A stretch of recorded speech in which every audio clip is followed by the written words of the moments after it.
friends. Happy Sunday. Thank you so much for being here. We've been gone the last couple weeks. I had a horrible back mishap where I broke my back / twisted my sciatic nerve. So I've been in a lot of pain. Just be real with the people. You had your back blown out. I wish that I had my back blown out. I did by my sciatic nerve. There it is. So I've been here. I've literally been #staying home reading comics. Mars, what have you been up to? Oh man, that's a loaded gun question. Why did you have to ask that? Oh, sorry. Man. Sorry. Okay, what have you been up to? Do I want to talk about this? Do I want to talk about this? Yeah, I want to talk about this. Really quick. I want to say to the people, like, we're normally late a couple minutes just because, like, we bullshit. I feel like we bullshitted a lot backstage. Oops. Should that be a Patreon tier that, like, you get to listen to our disgusting backstage pass, our backstage pass, where you get to listen to our, like, stupid, filthy conversations backstage? Anyways, Mars, what have you been up to? So I was actually, like, struggling if I was going to talk about this live, but you know what? I'm a very open person. If you're on my Twitter, you're very familiar with what I've been going through the past couple weeks. And here at Casually Comics, we are huge advocates for mental health. So that being said, part of the reason why I haven't been around for 2 weeks is I recently started mental health medication for antidepressants and anxiety. And can we all just get, like, a round of applause? Because, like, that is such a, like, seriously though, like, that is such a huge step. So I just want, like, round of applause. It is. Yes. And I think it's, like, it's kind of hypocritical of me because, like, is that the word? I don't know. I'm gonna tell you right now, y'all, this medication makes me have B's for brains. So please bear with me today's show while I still get adjusted. But I've always been a big mental health advocate and being like, you have to do what's best for your health. Meanwhile, I'm sitting here not doing it for myself. So I finally took the jump, step, leap, whatever you want to call it. It is definitely an adjustment process. So if you are considering taking this journey, do lots of research, especially before medication and not doing the research after, and panicking about it. But it's okay because I have a really great support group around me, both with you. My partner has been just, that person deserves a fucking medal for dealing with my bonkers ass. Round of applause for them. Round of applause for them. But yeah, so if I'm a little different, that's why. Hopefully it's a good different. If it's not a good different, thank you for bearing with me. But yeah, Casually Comics, B's for Brains, that's what we're going through right now. Yeah. Remember that, like, it was like a TikTok trend. It was like, I'm at the, what is it? I'm at the KFC. I'm at the Taco Bell. I'm at the combination KFC and Taco Bell. So for us, it's like, I've got the physical health issues. I've got the mental health issues. We've got the physical and mental health issues, Casually Comics. So meet us at the combination physical, mental health, Taco Bell, KFC. Yeah. So, but yes, big part of just why we've been missing is we've been going through some shit, but we've gone through the shit. We're here for some comics. We are here for some comics. We're here for some comics. I'm also here. You know, we wouldn't be here if it wasn't for the people in the chat. Like, I would still probably, like, if there was no one here listening to me, I would still probably be we would still be doing this. We would still be doing this. I'd still be, like, bullshitting about comics and comic accessories, but I do want to say hello to people in the chat. So let's go ahead and get started. And I'm going to get started with one of my absolute favorite people on the entire fucking planet, and that's Sheena. Sheena, I love you. Thank you so much for being here. You are the absolute greatest. Another one of our really good friends, local friend here, Scott. Thank you so much for being here. Hello everyone. Niall, thank you so much. Round of applause. Another one of our absolute, like, best people, Carrie. Thank you so much for being here. I've been catching up on, like, all the really cool things that you're doing. I don't know if, I believe that you're a moderator. I think that you can drop a link to your YouTube channel. Please go ahead and do that. Please, everyone, go and follow her. Please and thank you. Hello to Stephen Hayner. Happy Sunday, everyone. Let's get going here. Miss So, hello.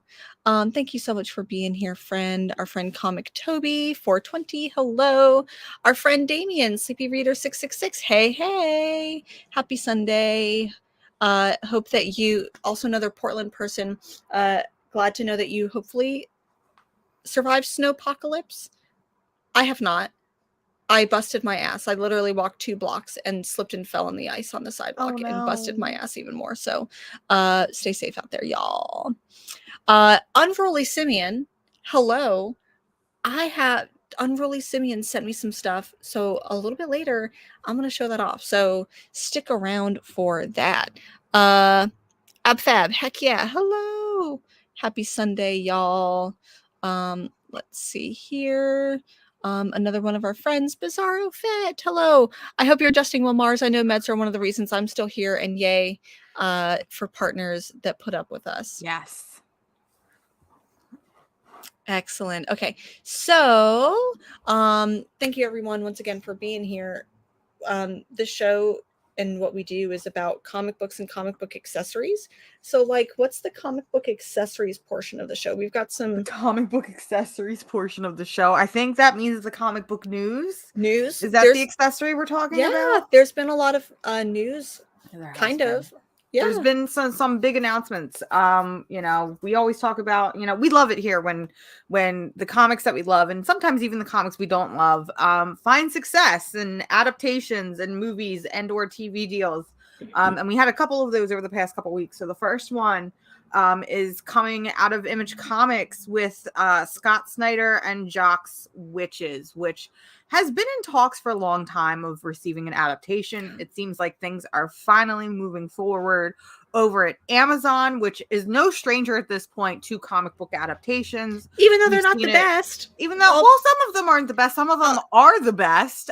Invincible people really liked. But we've seen comic book adaptations like Invincible. We've seen The Boys. We've seen Paper Girls. So Amazon is no stranger to adapting comic books. So it's kind of exciting to see another one kind of get the green light.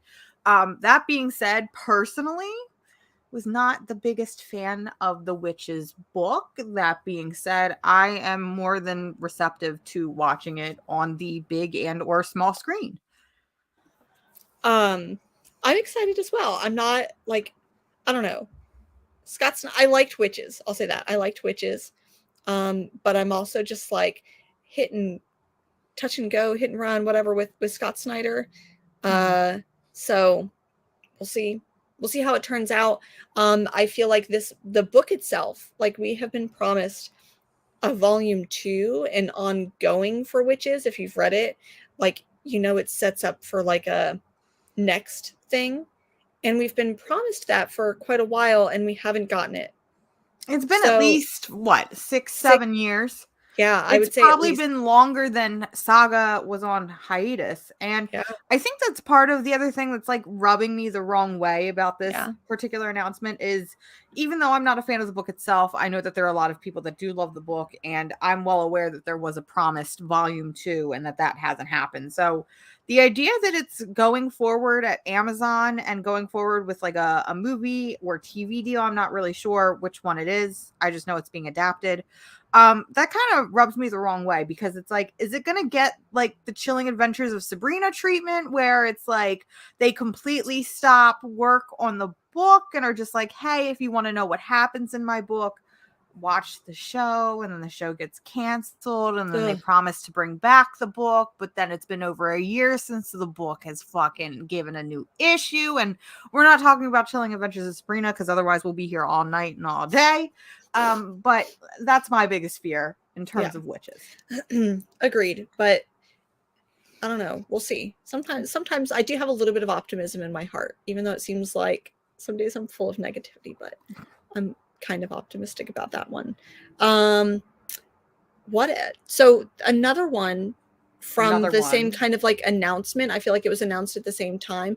We knew that Something is Killing the Children was like, we knew at least a year ago, right? It seems like it I was at think least we a year knew even ago. more than a year ago when Something is Killing the Children. So Something is Killing the Children, from Jane's Tiny Onion, and Werther Dell'Edera, published by Boom Studios. When that stepped onto the scene at Boom Comics, it kind of overtook comics by storm. It was like the biggest and fastest selling title. It Whew. went to probably the most printings that any comic book I think has received in modern years, At especially least when we with talk Boom's, of yeah. image, or not image, but indie comics. Yeah. So we knew, especially because we were seeing spin-offs from it. We were seeing books that were like, if you like Something is Killing the Children, read this. Something is Killing the Children impacted comics in such a way that we knew an adaptation was going to happen, and it looks like And it's it's finally gotten the perfect. green light. The story is perfect for an adaptation, especially considering, like, if you read volume 1, it'd be like, okay, this would be like a cool movie or something. But then they came out like with House of Slaughter and all of those, and then you get more of the, especially once you get to like volumes 3 and now 4 of Something is Killing the Children, you're getting so much of this lore and this like really cool backstory. I really can't wait to see that on the screen. And it's finally gotten the green light. It looks like that one's going to be finally going to Netflix. That is one where I hope that it's, because we see a lot of times with these comic book announcements of adaptations, we see that they're greenlit and then nothing ever happens with them for years and years and years. I'm hoping that this isn't the case with Something is Killing Children. I'm hoping that, okay, we got the green light. We're going to start moving as quickly as possible so that way we can get it out to the people as quick as possible, because I think that this is going to be, I think this is going to be a story that's going to be really receptive to the mainstream audience. You Mm-hmm. have things like Stranger Things right now, which is probably one of the biggest things to come out of Netflix, and is a worldwide phenomenon. I feel like Something is Killing the Children is very similar in that supernatural, vein that I think a lot of the mainstream audience will connect with. So we'll see I what agree. happens. The way that I think Stranger Things impacted this like cultural zeitgeist and got so many people into D&D. Like, people were already getting into D&D before Stranger Things, obviously. It's like, I really feel like that helped it get normalized. And I think that not necessarily that Something is Killing the Children will do that I think it will end up bringing a lot more people into comic shops. That's always my big goal. I'm like, if I hope for anything, I just want people to go to their comic shop and be like, I saw on Netflix, Something is Killing the Children. I think I need to pick it up. I haven't read a comic book in a while. Like, that's one of the books that I would give someone who wants to get into comic books, especially horror comic books. I'd be like, please read Something is Killing the Children. So if you haven't already read it, now's the time. And jump on it. I know we talked a little bit about like news, but I want to piggyback off of this like news and like adaptation stuff. So Comics Pro was this weekend. It's like a comic retailer summit where people who own shops, people who are in the industry come into, this year it was in Pittsburgh, right? It was in Pittsburgh. A lot of the direct market retailers go in and they talk directly with comic shop owners, comic shop workers, and are like, hey, what can we do to make sure that comics continue to stay successful? What's working? What's not working? These are some of the books that we're going to be offering throughout the year. What can we do to push these to even further success? Yeah. And it was the first time that it happened in person since, I believe they said 2020 or 2019. So it's been a while since they've done an in-person meeting. I think that it was here in Portland in 2020. And it was like January or February 2020. And then like we shut down right afterwards. Yeah. So some really cool information came out of Comics Pro. So kind of like a comic retrospective for the year of 2022. So of course, anybody who says that comics are dying can literally just fall off a cliff, because suck it. Comics, my comic book bill, my comic book budget will fucking fight you it will come to life and fight you in a Denny's parking lot if you say that comics are dying. Me and my homie, my comic book budget will come and fight you, because it's not. But comics are continuing to thrive. It does seem like they did have a little bit of a slowdown compared to previous years in terms of how much they've grown. But they have grown at least 10, I believe they said 10 to 15% since 2021. So comics are continuing to thrive. And a lot of what is pushing that thrive is the fact that we are seeing a lot of adaptations. So it seems like books like Heartstopper and Sandman dominated because these were things that had direct adaptations. And so a lot of people were going and reading books to go and get more of the stories that they wanted. And I think that that's really, really cool. So it seems like tie-ins themselves have slowed down, like things that are made directly for, you know, a movie that's coming out. But the source material, what it's based off of, those types of books are continuing to thrive. So those like original you're saying like those original graphic novels, collected editions, things like that. Collected editions are what's thriving. And we knew that that's what was going to happen. It seems like a lot of shops are slowing down on ordering single issues, especially when it comes to variants. There was a lot of talks from comic book retailers that they are now only ordering variants specifically for those subscribers that order them specifically, and not trying to keep a lot of extra stock on their shelf, which I'm kind of hit and miss about, because sometimes I like to go into a shop and if I've missed an issue, I like to hopefully be able to find it, but I totally understand it when it comes to cost. And that was another interesting thing that came out was shipping. So shipping has completely blown through the roof. So it increased from 5% to 20%, which when you look at comic books there, and this is coming from somebody who worked in comic book retail and understands the ordering and understands the margins between them. Comic margins are not very, very big. It's very, very subtle and very, very small. So when you see things like shipping, where you're not going to make any sort of profit back on that at all, jump from 5 to 20%, it's kind of insane, especially when we consider that there are now multiple distributors. It used to be we would only go through Diamond, but now you have multiple distributors, you have multiple shipping costs, and it's starting to eat into those already marginally small profits of retailers. So that was apparently a big conversation to be had at Comics Pro this weekend. One of the things that I think, I believe that Diamond said is that they are actually going to support some of the shipping costs, that they are actually going to try to reduce some of the shipping costs for retailers by up to 40%. That was like an initial report that I read. I don't know how true that is, but that's pretty big, especially considering, like you said, the profit margins could be so literally paper thin for some of these shops buying single issues that, like, you know, that is a big thing. And I believe it was also Boom Studios specifically said that they were going to help comic shops like buy back or give you incentives for some do return on some of the book, but also with shipping costs, that they would help with some of the shipping costs and increase the returnability of books. So what that means for those of you, you know, wondering like, what the fuck are they talking about? A shop may order, let's say 30, 40 books of like one particular issue. 10 of them may go to subscribers and the rest are put out on the shelves, hoping that people just pick them up off the shelves. If they don't sell within a certain amount of time, it's kind of like dead weight. Like those just end up going into like dollar bins, let's be honest. So with those publishers saying, we'll actually buy back some of those books, you can actually return some of those books to us, we'll like basically give you a refund on the books that you don't sell, is pretty darn awesome for retailers. So then they're not just stuck with. And I like returnability because it incentivizes retailers to order more books, because they know that if they have more books and they don't happen to sell, then, you know, they aren't going to be left with the dead weight. They aren't going to be left with the overstock and they can return it back. So it's kind of like it favors both the retailer and the publisher, which, you know, why returnability is such a big deal and why it's great that more publishers are kind of going through with it. Yeah. Agreed.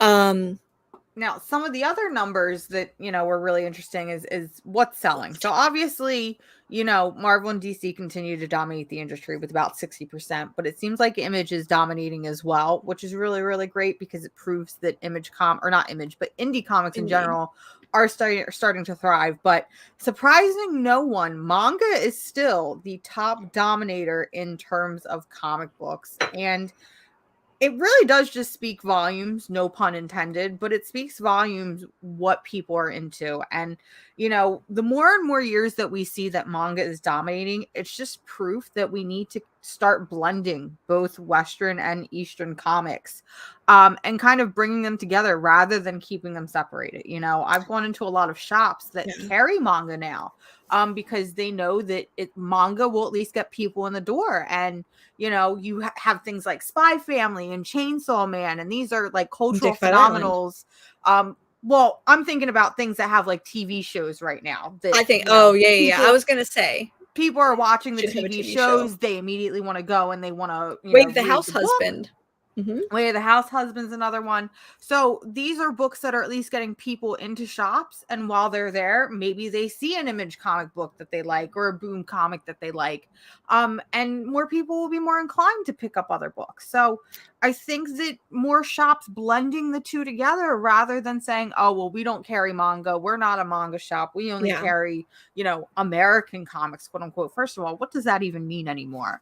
That, and I think that like the thing about manga too is that you don't, like, if someone wants to go, I've said this before, if someone wants to go and like be like, I want to get into Spider-Man, where do I start? Okay, well, you've got, you know, 60, 70 years of history here, you know, this is a good one, this is a bad one, whatever. With manga, it's like literally, here's number one. Here's number one. It's going to be like about a $10 book for you.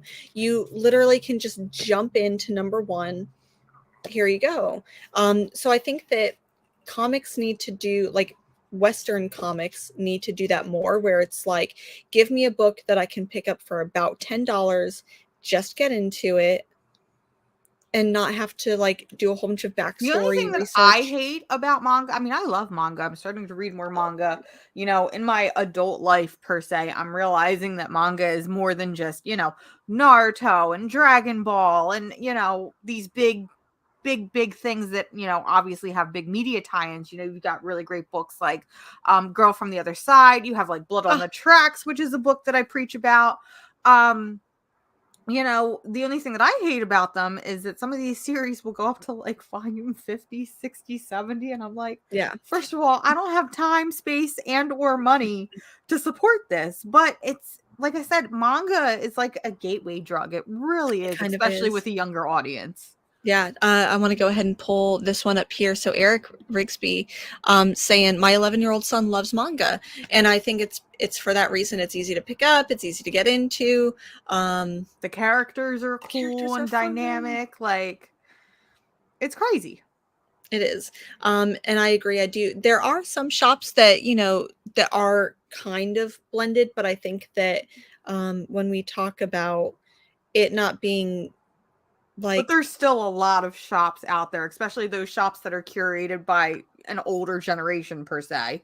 Or like, manga is different. Manga is something separate, which it is, but it's still in the same wheelhouse. It is. Yeah. Oh, and there's a lot of overlap.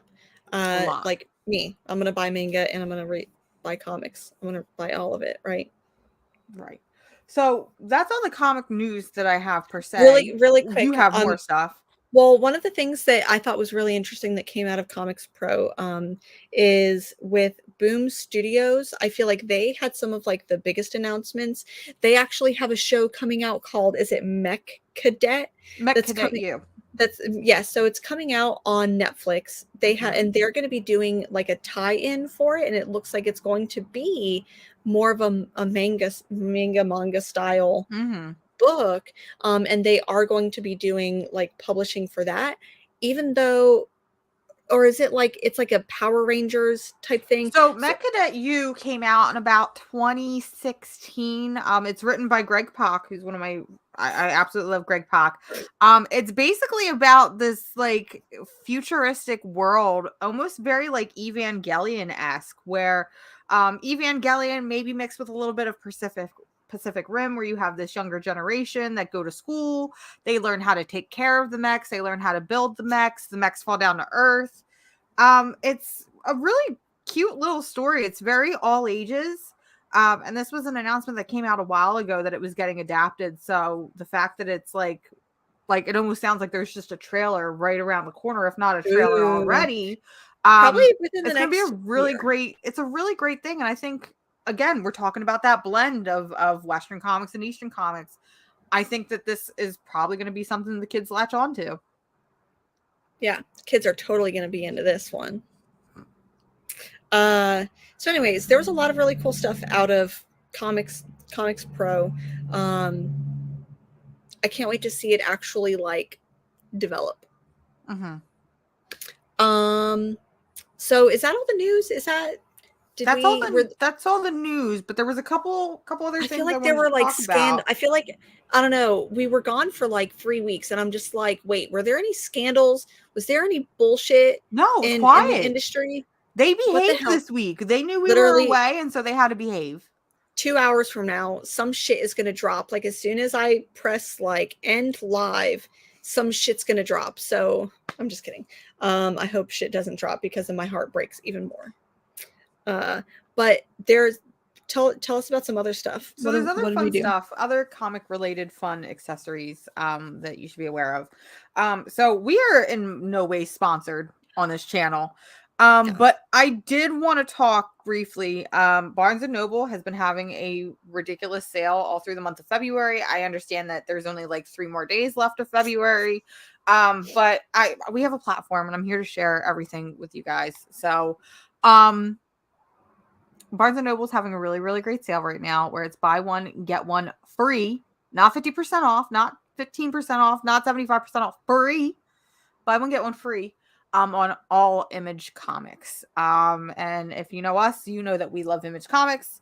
So definitely take advantage of the sale because when you think about it, the average Image trade is about what, $17.99, $18, you know, maybe $15.99. Basically 2 for $20. Going back to that $10 trade, but $10 Image trade. So this is your chance to grab books that we love, like Bolero and Step by Bloody Step and Saga and Paper Girls and Stray Dogs, and there's so many books out there. I could literally make a whole goddamn list on all the Image comics you should be reading. Bitch Golden Planet, Rage, Odyssey, behind you, East of West. Yeah, just please go buy. Go and take advantage of it if you can. I understand not everyone can. Today, I don't know if I know one got canceled yesterday, but y'all know Portland is just full of like incredible comic creators. I think Greg Rucka was supposed to be doing a signing at one of the local Barnes and Nobles. David F. Walker was supposed to be at the Clackamas Town Center today. I was thinking about going, but it's still kind of snowy out. My back still kind of hurts, so we'll see. You may see me there on some muscle relaxers and pain meds later today if I can trek out. But he'll actually be going and doing a signing for Bitterroot, which just had a nice big omnibus come out. So once again, books like Bitterroot, you should definitely pick that one up. Buy one, get one free, BOGO. And they don't really do this a lot. You see it happen a lot with like manga. Again, not to circle back to the manga conversation, but we see a lot of sales on manga, but it's very rare that we see sales on comics and graphic novels. So you know that when they do it, you know, you got to scoop up and get as much as you can. So that way we can hopefully get more sales. Yeah. 100%. Clear them out. But another comic book accessory that I wanted to bring to people's attention, because listen, I'm the comic book fairy. I'm here to bring you all the gifts and goodness. Does that make me the comic book goblin? No, I'm the comic book. Wait, I want to be the goblin. But if you're the comic book fairy, then I'm definitely the comic book goblin. I have the goopy goblin brain. So, within the past like 2 years, I've been doing a lot of digital reading. I'm still reading physical, obviously. I still buy physical for the books that I love, but I feel like I'm taking less of a risk doing digital reading and doing so by taking advantage of my local library. That being said, I live in Delaware. And for those of you that don't know, Delaware is a very small state. We are very uncultured. Oh, geez. And the libraries have to pay for the digital rights for these books. So little old uncultured Delaware, they don't really take the risk on a lot of books. So our selection is very slim, especially through things like Hoopla and Libby. They still have to pay for those rights. And depending on what library you're signed up through, you might have a ton of books at your fingertips, or you might have very few books at your fingertips. However, I have found a loophole. So it turns out Got him. Las Vegas and Clark County Library allows you to sign up for a library card even if you are not a resident of Las Vegas. So your girl jumped on that, and I became a Las Vegas Clark County Library card holder, and I plugged that into my Hoopla and into my Libby.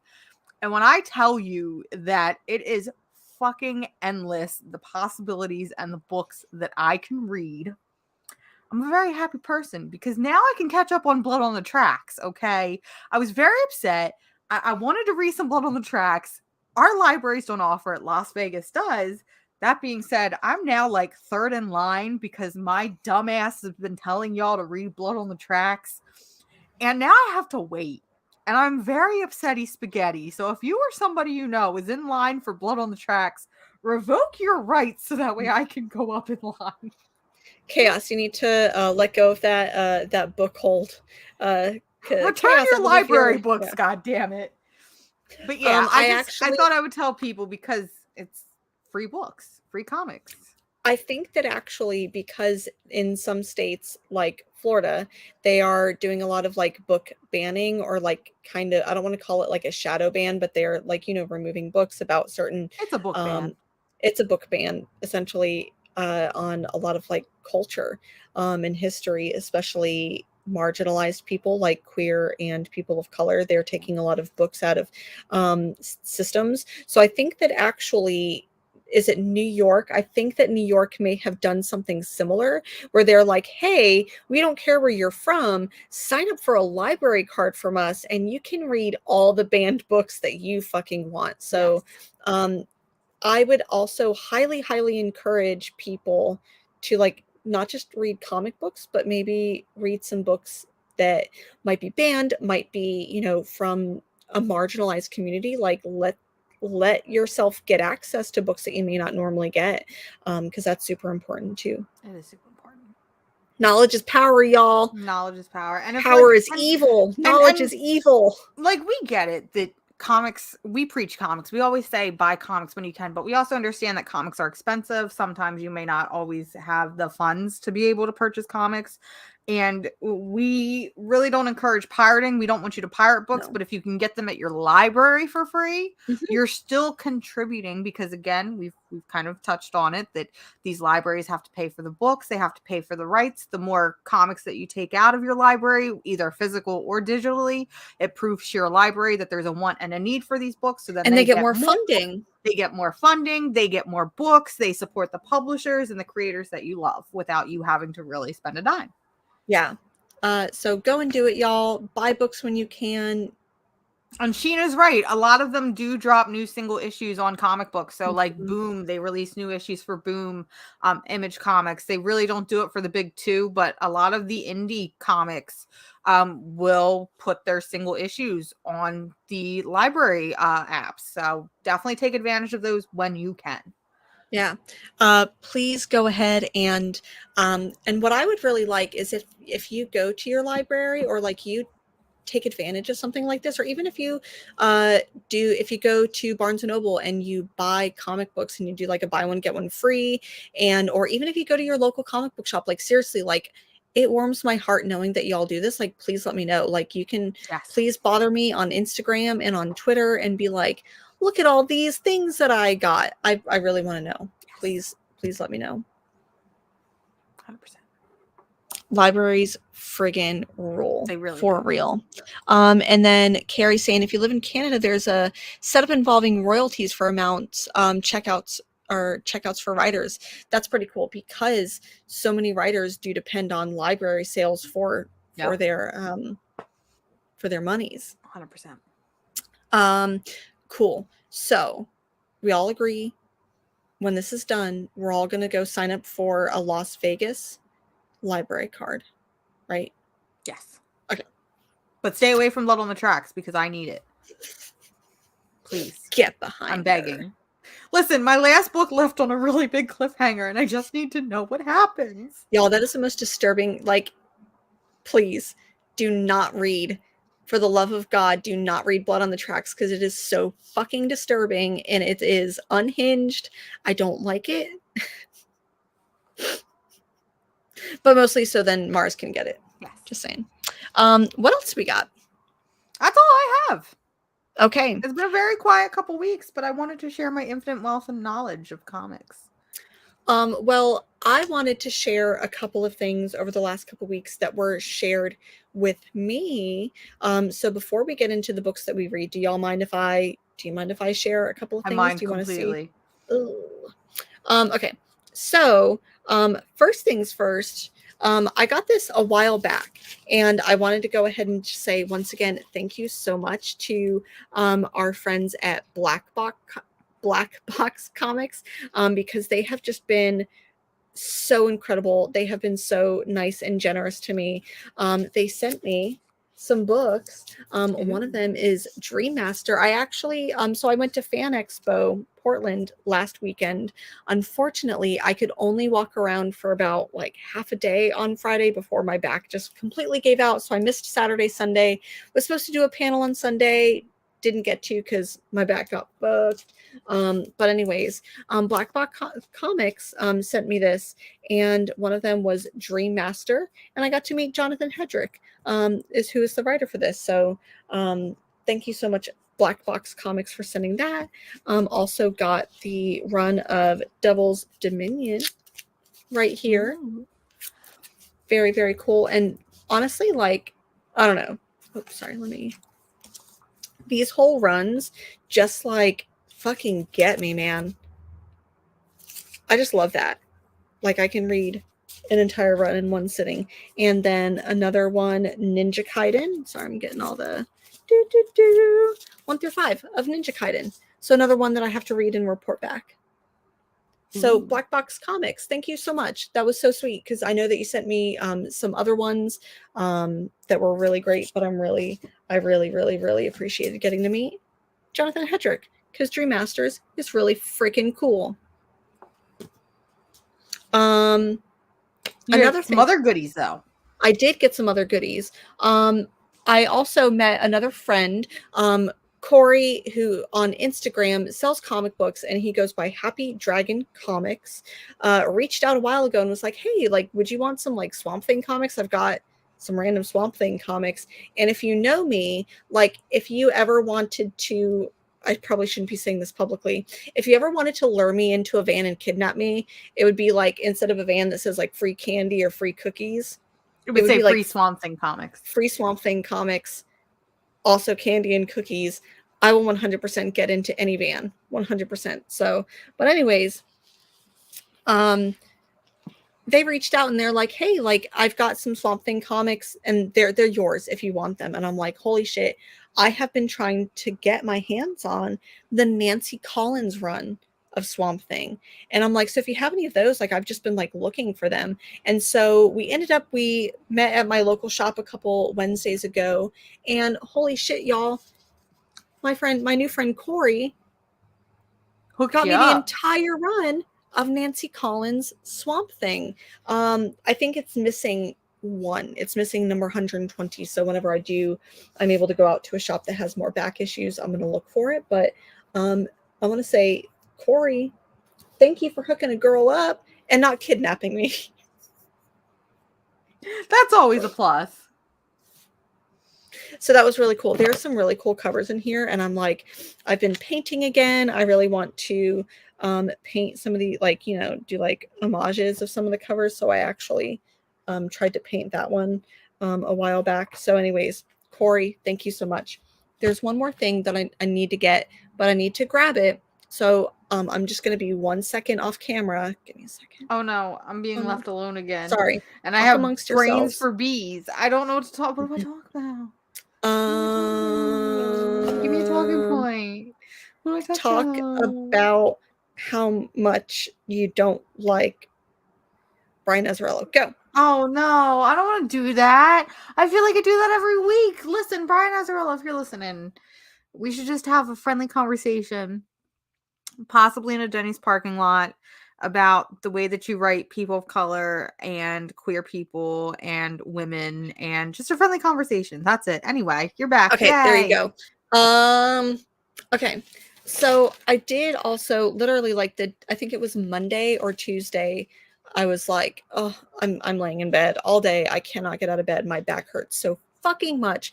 And I got sent a package, and this package included, it was from my friend, Unruly Simeon, who is just such an incredible person, who is literally a gift to this earth. I don't know if They're they're the best. still, they really are. I don't know if they are still in the chat, if they're listening, but they sent me some really cool books. They sent me this Comic Tom variant of Dune, House Harkonnen. Ooh. So you know your girl loves Dune. Mm-hmm. That would be another way to get me into It's just Dune and Swamp Thing.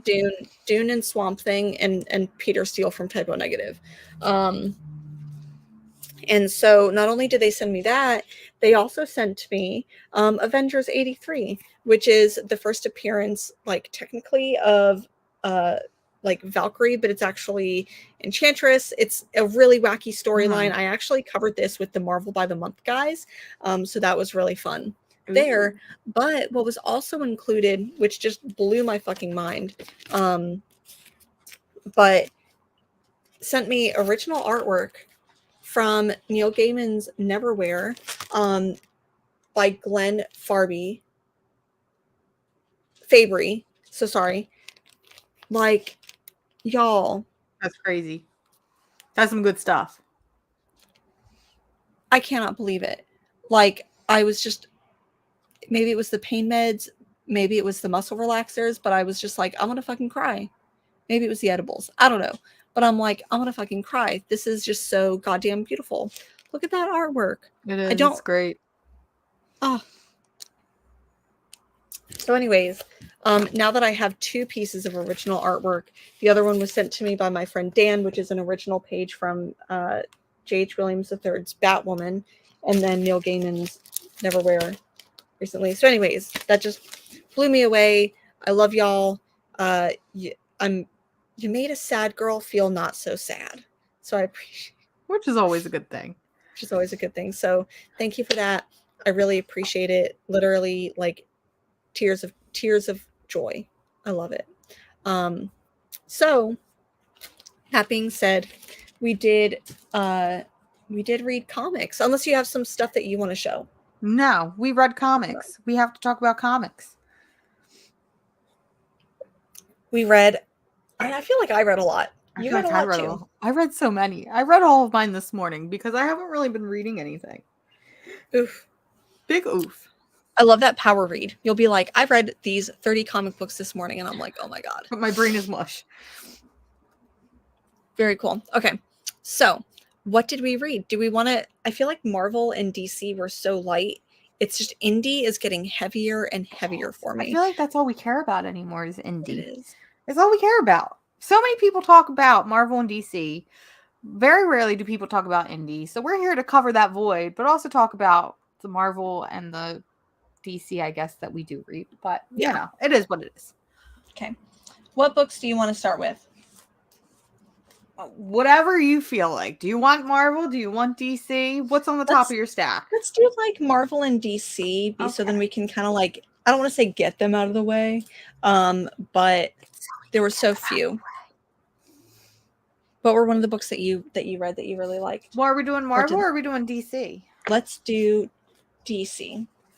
So there was kind of a big book that came out. Which one? Week. And that was Superman #1 by Joshua Williamson and Jamal Campbell. And this is like a new So this is like a new launching point. So I guess hold on, I gotta switch ears. So I guess Superman Son of Kal-El has ended. And that makes me really sad and really bitter. Because that one kind of came as a surprise to me. I was like, wait, what is this? Is it gone now? It makes me really sad and really, really bitter because I really, really love John Kent and he just became my little bisexual baby and I just love him so much. But I was willing to give this new Superman a chance because it was supposed to usher in a new era and I figured, okay, let's Like, see if we can carry the same vein. And I was actually pleasantly surprised by this first issue. It really does ground Superman and by extension Clark Kent and remind us why we love him. And remind us what Superman actually means. It carries a lot of the same feelings and emotions that we saw in Superman Son of Kal-El. So I feel like if you really did enjoy that book, but maybe you don't enjoy Superman as much, and I'm speaking to myself directly, Yeah. to give it a shot. And I really, really liked it. And the artwork is gorgeous. It also has a really great just fight with Livewire, who's one of my favorite villains. So I feel like I was sucked in there. You get to see some of the deviousness of Lex Luthor and kind of how him and Clark go back and forth. We get to see Lois Lane being her usual badass self. We get to see those really cute, intimate moments between Lois and Clark. And it really is just everything that we love about Superman. You know, and it reminds us why we love Superman, and kind of like, because Superman is definitely one of those characters where a lot of people will say that, and I'm guilty of this as well, of saying Superman comics are boring or Superman himself is boring. And then when you really think about it, it's like, no, you're just reading the wrong books. Ooh. And so I feel like this book tries its hardest without feeling like a try hard. It does it successfully, but it does its best and succeeds in reminding us, you know, why he's interesting, why he's important, why he's the founding superhero, you know? Yeah. I really liked it. You know, I read a review of this book, and maybe I just read the review the wrong way, but it was like, if you want Superman to go back to the way he was or whatever, then you should read this book. And I'm like, well, that just sounds like the whole, I don't know. It seems like not fun, but it sounds like somebody that, I don't know. It sounds like somebody who maybe I read the review that way, and I don't know. Yeah. Anyways, but now hearing your review of that, I'm like, fuck, I should have picked it up. And it was a good book. It was a very good book. Any other? I've got a DC book that I read. I have 2 DC books that I read. Okay, one of the books that I read was book 2 of Swamp Thing Green Hell, which took like over a year to finally come back out. Yeah, I was going to say, it's been a year since the first issue came out. It has been a really long time. I didn't like the first issue as much as I wanted to, but I think it was because it was coming off of Rom V's Swamp Thing. Okay. It was like literally that one ended, and then this one was coming out, and I'm like, I don't like it.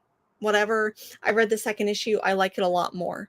And the reason why is because it goes a little bit more into like why Swamp Thing does what he does, and his love for Abby and his daughter Teffy, whatever her fucking name is. So I really did enjoy that. So I'll be curious to pick up issue 3. I won't be so like when I pick up issue 3, because it's going to be another year though before you get issue 3. I have no fucking clue, man. I really love what like Black Label has been doing, because they're essentially doing the Vertigo thing, but man, like I cannot, between that and Wonder Woman Historia, their publishing schedules, like what the fuck, what's going on, man? So it's been rough. Yeah. Anyways, what was another DC book that you read? Well, I have 2 more that I read. The next one, surprising nobody, with Nightwing 101. This book, I have things to say about this book that are equally bad, equally good. So again, I just like the way that Tom Taylor writes characters. I think that he understands the heart of characters. He understands how to work with them. He understands how to work with multiple characters, which is what we see in this issue. Because Nightwing 101 really feels like we've gotten away from Bloodhaven. We've gotten away from the whole blockbuster and the Heartless saga, which is one of the reasons why I'm a little upset with it, and I'll return to that. But this issue in particular really feels like a predecessor for Tom Taylor's upcoming series, Titans, which you guys are welcome. I manifested that. I said multiple weeks on the show, give Tom Taylor a Teen Titans or a Titans book, and it happened. So you're welcome. But this entire issue felt like a predecessor for what was going on and we got to see, the aftermath of things with Titans Academy, where, Titans was going in the future. And again, I like the way that Tom Taylor writes these characters, and I think he's going to do a phenomenal job with Titans. But let's not do that in our Nightwing book, especially when it feels like we're kind of in the middle of an arc. Nightwing set up Heartless to be this next big bad villain. And it feels like we're using him very, very sparingly. And it makes me sad because I think that this could be a really great villain for Nightwing. It could really put, a Nightwing rogue gallery on the map. Because when you think Nightwing, you don't think of his villains, you think of Batman's villains. So I'm kind of upset that we're getting away from Bloodhaven and the initial, conflict to almost set up as like a prelude to Titans. It just seems like it didn't fit in the right place. Got it. So it's like a filler issue. I don't want to say it's even a filler issue because it feels like it's going to be a whole arc leading into Titans. Okay. And it's like, why not just save that for Titans? Do we know when Titans is scheduled to be released? I believe Titans is scheduled to release in either April or May. So we have a couple months. So it's going to be at least 3 issues of this Titans filler arc before we get back to Heartless. That being said, it was still good, and I love the artwork and Tom Taylor and everything he does. But that's my complaint. I read Nightwing 101, and I feel like that makes so much sense why I was so fucking confused. Because it doesn't feel like it belongs. It didn't feel like it belongs, and issue 100, I think, was really great. And so, anyways, it did feel a little bit off. I will say this. With the arc that we're doing, we're getting a little bit of, I don't know if you saw the movie Smile, but it feels like we're taking the movie Smile. And I know my partner's going to hate this as I talk about it because he hated that movie. What movie was Smile? You're going to have to remind me. One where they literally, demons infect or ghosts or whatever, and the people are smiling and they become killers. And we see this happen in Nightwing. So I thought that was kind of funny because when I saw these scenes, all I could think about was that movie and how much my partner hated that, and it made me laugh. So I just know that I read Nightwing 101 and I had to take a picture of this with Starfire, and her design is great. I'm like, yes, mommy, sorry.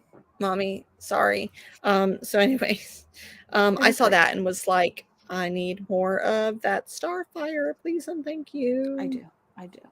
So there's only one last DC book I read, and I'm kind of confused why I did read it, and it was not that book.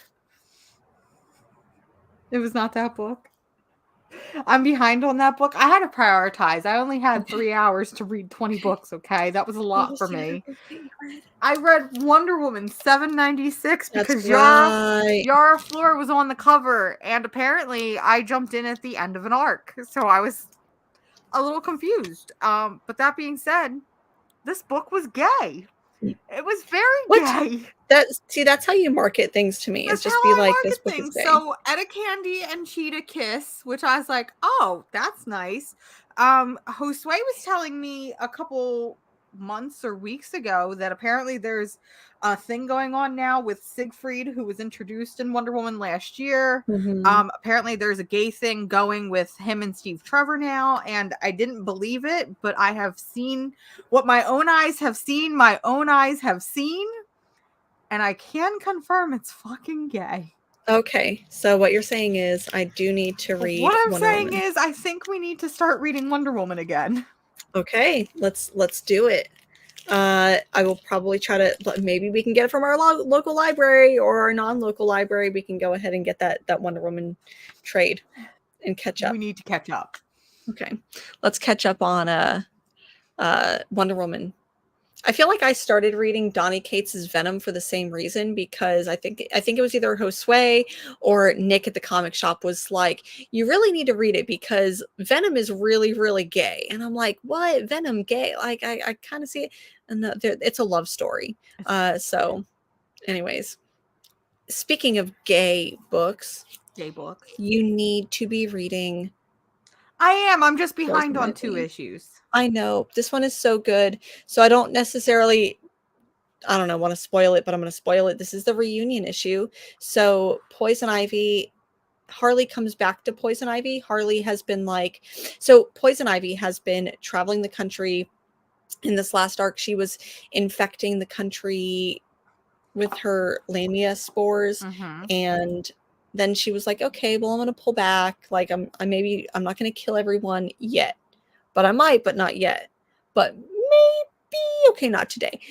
So then she doesn't, but then Harley finds her, like tracks her across country, and then they reunite, and it is just so beautiful. The way that Poison Ivy talks about Harley is just so romantic, and like, please, I wish someone would talk about me that way.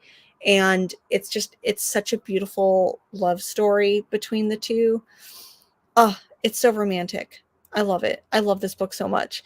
Like, Poison Ivy basically gives some of her lamia spores to Harley, and Harley gets to go on a trip and is like, whoa, look at all this stuff. And Ivy is just looking at her like, she is so beautiful. Look at the way that she sees the world. She's like, she just sees beauty in everything. And so I know that no one looks at Harley that way and is like, she's so smart, and you can tell she's always planning and she's always thinking. And anyways, I love this book. It is a good book. It was so good. I'm just behind. Thanks for making me feel guilty. You should feel guilty because this book was fucking great. So good. So romantic, and I love it. Anyways, it's gay. It's gay. All right. So then that sounds like that's the end of our DC. What did you read for Marvel? I read 2 little puny books for Marvel. I feel like I'm so burnt out on superheroes right now, and it's a combination of both comics and the MCU and just everything in between. So I feel like I've just really cut back on the big 2, which is fine. That's okay. But in terms of the big 2, one of the books that I read was She-Hulk number 10, and I'm going to continue to read this book because I'm a She-Hulk simp. We all know that. I'm a huge She-Hulk simp. I feel like I've complained on the show multiple times that its erratic publishing schedule is really it's what's holding this book back, because it's not She-Hulk books have really never held big threats. A lot of She-Hulk books really feel almost like slice of life stories with superhero aspects, which is fine. I enjoy that. It's part of what I really, really loved about the Charles Soule run, and it's what I initially really liked about this Rainbow Rowell run. But the problem is with these slice of life stories, it's hard to keep up with a slice of life story when it's not consistent. Because when we think of slice of life stories, I really think about like web comics and how those are so frequent, and I get those once a week, maybe twice a month, So when a book like She-Hulk, which follows a lot of that same formula, misses 2, sometimes 3 months, I struggle with catching back up with where I left off, and I get really disappointed, and then I get frustrated because I'm like, do I really like this book? Is it actually good? Is it actually bad? Or am I just disappointed in the publishing schedule? So I just want She-Hulk to get on a normal schedule so I can not be mad about it, because I'm going to continue to read it and buy it because of the Jen Martell covers, and I want to love this book more than I do. I agree. And it kind of stinks because I think She-Hulk is a great character and she does deserve her own series, but it's almost like her best moments come from team up books. Like when she's with the Avengers or when she's with that team, I feel like she gets to shine more. Sometimes. So like in this particular issue, and like there was a moment in this book that really made me laugh because, in this whole series, she's been striking up a romance with the Jack of Hearts. Well, in this issue, the Jack of Hearts runs off because he doesn't think he's worthy of love. So then She-Hulk is upset because she doesn't think she's worthy of love. Oh, and there's an instance where she texts Thor, and Thor texts back and says, "You up?" and she calls Thor and says, yeah, let yourself in. I'll let the doorman know that you're coming. And you know that She-Hulk is getting that rebound booty. And then there's a whole discussion between her and Patty Walker, who's Hellcat, and how She-Hulk just wants to find love. And sometimes people only like her when she's Jennifer Walters. Some people only like her when she's She-Hulk. And that the Jack of Hearts really saw her for both of those. And I'm like, these are really great intimate moments, but it's being held back by a lackluster, I guess. I don't know. I Like, just, I where's the want more rest of of the this book. story? Or is it like, Yeah. I feel like in these types of books, I need the stakes to be much higher. Yes and no, but it's just, I don't know. It's not working. I don't know if it's that it's not working in a single issue month to month, format. If maybe this is something that just needs to be an OGN, or maybe even a webtoon like DC and Archie Comics have Or been like a Marvel doing. Infinite type A thing. Marvel Infinite type thing, but I need more from it. And I'm honestly surprised that this book has not been canceled yet, because I can't imagine the sales are doing great, especially with its schedule. Yeah. Maybe it's just, I don't know. I don't know. I don't have answers for it. Well, what was another? Tune in next month when I find out She-Hulk has been canceled, and I get really upset about it, even though I'm the reason Mars goes why on it a was rant. canceled. Yeah. Well, what other did you read? You said you read another Marvel book? I read one other Marvel book. What was the other Marvel book? Did I really read it, or did I just skim it because I didn't understand what I was reading? It was probably that you just skimmed it.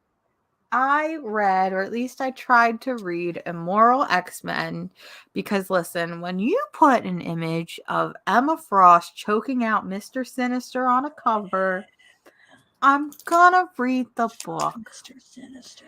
And that was the only part of the book I enjoyed, was seeing Emma Frost choke someone out and demanding to be called mistress. That I don't understand what happened in the book. I don't know what's going on with this Sinister war. None of it is making sense. I think at this point, I'm just going to throw in the towel and admit maybe I don't like the X-Men, although that's not true. Don't say that to me. I worked so hard to get you to even try X-Men. I'm just so confused and lost, and I miss when the X-Men were simple and fun. Wait, hold on.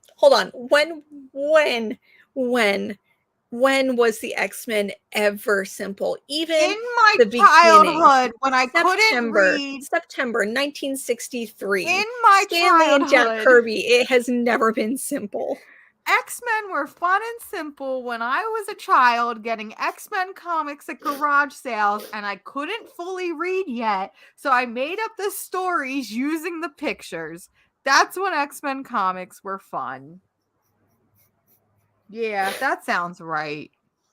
That sounds accurate. Okay, that's fair. I feel like I do love the X-Men, but I'm also like, this is really complicated. Well, if you think it's complicated, then I need to be given a pass, because as we've established, I have a goopy goblin brain, I have a goldfish brain, and now I have brains for bees, or bees for brains. So I have a lot of things working against me. And Kieran Gillian, with the info dumps of John Hickman, combined with the X-Men, is not a good combination for my poor brain right now, okay? So I'm just going to continue to stare at Emma Frost choking out somebody, wishing that somebody was me, and have that little boost of serotonin. That's all that cares. That's all that matters. Well, speaking of X-Men, one of the books, I also want to say this, I specifically took this book off my pull list, and then immediately this last month, this book came out, and I'm like, I have to buy it. I don't know who she is, but like, look at this alien Dommy mommy. You're and I'm back like, to aliens. Oh no. I'm back to Alien, but literally I just bought this because, like, look at this, like, Dommy mommy. A Dommy mommy. I like that term. That's a good term. I'm going to steal that. Yeah, you're welcome. So anyways, I did buy that Marvel book, but I tried to read it and I'm like, I don't know what the fuck is going on. Where's Dommy mommy? So anyways, one of the books that I did read that I really liked, which is X-Men, is I read Bishop War College. And this one was really fun because Bishop is kind of like this tortured individual. He's in the same way that like Strange Academy is teaching young mutants. He has this war college where he is putting like younger X-Men, younger mutants to the test. And he is literally like he's unrelenting, he's relentless, and just really putting them through the ringer. And then it's like they're kids. So anyways, spoiler alert, he gets one last day to be able to teach them how to do the thing, and then he partners with Tempo to basically like keep going back in time to like, I only got one more day with you, I'm going to make that day last forever to teach y'all. And he does, and then it goes awry. So Bishop War College was actually kind of a fun one. I enjoyed it. I want to know what Josue thought of this one. I don't like the X-Men. The X-Men have broken me. They beat me. Make X-Men simple again. Make X-Men simple. It was never simple. Anyways, that's pretty much all the Marvel books that I read, unless I forgot about some. Are we on to indie? We're on to indie. What indie books did you read?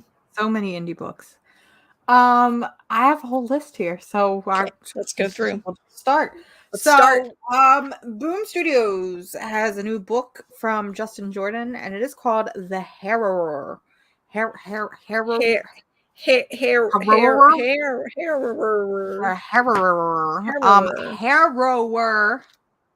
Yeah, I said that right. Harrower. So let me just, do you have the main cover, or did you just get the variant cover? I just got the variant cover because I think that was all that was left at the shop. You're not helping me. So I'm just going to go right off the back and talk about the problem I have with this book. The problem I have with this book is the cover. It's going to sound really, really silly and really stupid, but I have a problem with the cover. So the main cover is like this bright pink. It has the bold font right across the top, has the figure in the middle. And when I looked at this book, I thought that I was looking at Grimm again, because Grimm is also that same vibrant pink. And they're called, her name is Hera, or we have the Hera and we have Grimm. And so those two titles, I mean, I know they're not the same, but when you have very similar looking covers, they blend together. And somebody thinking about comics as a comic book retailer or former comic book retailer, marketing, whatever, I'm thinking to myself, okay, these are two books that look extremely similar, have kind of similar premises in the terms that they're kind of like horror fantasy based. Yeah. And they're both published by Boom. So I feel like you're competing with yourself, because you have two books on the shelf right now that look extremely similar. And there was something about that bothered me. I know it's very stupid and very like, why are you like talking about this? Talk about the actual book. But it's something that I found myself thinking about a lot. Even when Harrower was announced, I was like, wait a minute, this book has been out for a while and I thought it was Grimm, but it wasn't. So something about that just bothers me. I think we could have done a little better. That being said, I do think the pink draws a reader in. It's a shame that it's already been done. And I could understand if maybe these books were like 2-3 years apart. These are books that are maybe a couple months apart, not even. Yeah. So I feel like you're competing against yourself. In a couple of months, I believe Grimm is coming back. It's getting more. I think Grimm's back now already. So then I could imagine that both of these on the shelves right next to one another are going to be, maybe it's a good thing. Maybe it is a good marketing strategy, but I do think that they will compete with each other. I think they're going to compete with each other. And that makes me sad, because I liked the Harrower more than I liked Grimm. Wow. I think I liked the first issue of Grimm better than I liked the first issue of Harrower. But I liked this first issue a lot. And the story, I think that the timing is a little bit off, because this is a story where it's like this small town and they have this cultural event tied with like Halloween and this like urban legend. Yeah. So I think that like it's almost ill timing. I wish that this book would have come out closer to Halloween, but I think that maybe the way that they're going to do it is that the volume, the trade volume will come out during Halloween. So I think that's actually smart, is do your hard books now, so that way the trade is available, so that way when we do our scary, spooky recommendations, it's more accessible to the mainstream audience, because we've talked about it before, more people are moving towards that graphic novel format. But I really liked this book. It was very like grounded slasher, like what I really enjoy about horror, that small town, the urban legend, the slasher vibes. I think if you like Something is Killing the Children, you would also kind of like this, but in a different way. Yes, it's very like it's very horrifying without being all the way graphic, but it is still kind of graphic, but in a creative Intense. way. The art from it's Brom Revel. I really, really loved the artwork in this. I love that all of the characters look fucking different and unique. Yeah. They all have their own individual personalities and styles, so I can tell them apart. There's mystery and intrigue. It kind of gets you right off the bat with this really great like hook. And then it puts us into like your average, high school setting where we're introducing these characters that we know are going to be part of the conflict and the horror and the source of it all.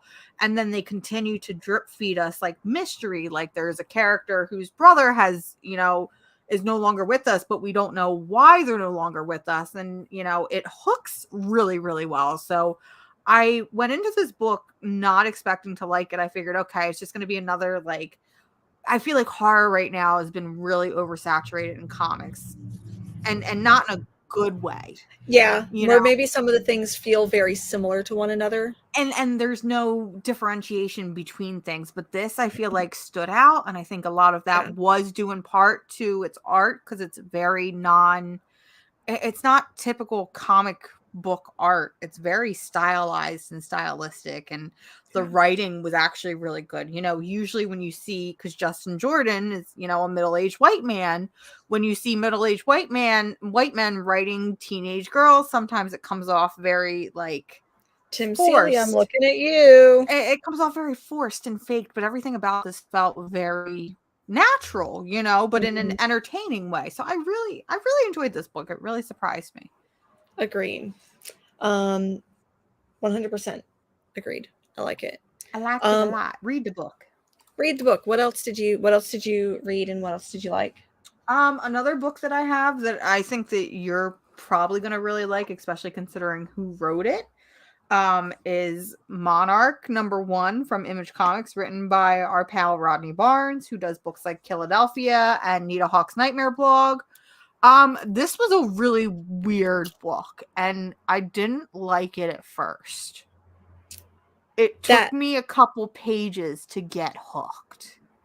I agree with that. So Rodney Barnes, who has done Philadelphia, Nita Hawk's Nightmare Blog, he also did a Quinn Credible book, which I think that if you like this, you would like that. But most of what he does is like horror, and this is like sci-fi horror. This reminds me of We Live a lot from Aftershock Comics. It gives me We Live vibes. Okay.